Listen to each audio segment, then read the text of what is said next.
We had come to the cemetery, and in the brightness of the moonshine there was no difficulty in identifying her grave.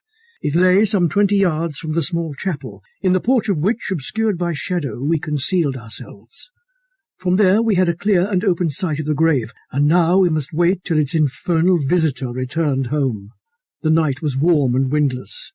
Yet even if a freezing wind had been raging, I think I should have felt nothing of it, so intense was my preoccupation as to what the night and dawn would bring. There was a bell in the turret of the chapel that struck the quarters of the hour, and it amazed me to find how swiftly the chimes succeeded one another. The moon had long set, but a twilight of stars shone in a clear sky when 5 o'clock of the morning sounded from the turret.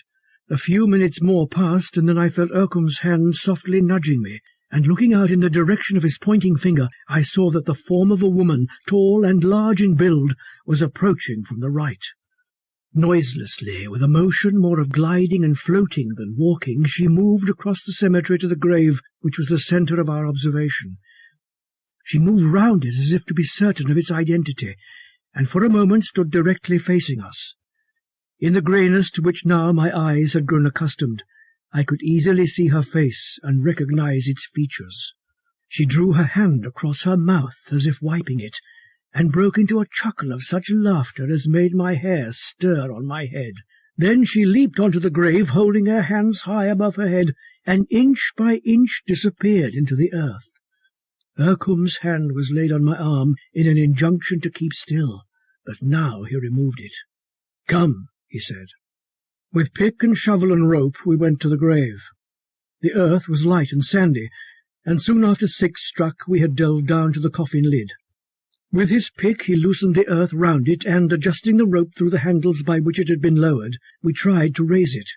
This was a long and laborious business, and the light had begun to herald day in the east before we had it out, and lying by the side of the grave. With his screwdriver he loosed the fastenings of the lid and slid it aside, and standing there we looked on the face of Mrs. Amworth. The eyes, once closed in death, were open, the cheeks were flushed with colour, the red, full-lipped mouth seemed to smile. "One blow and it is all over," he said. "You need not look." Even as he spoke he took up the pick again, and laying the point of it on her left breast, measured his distance. And though I knew what was coming, I could not look away.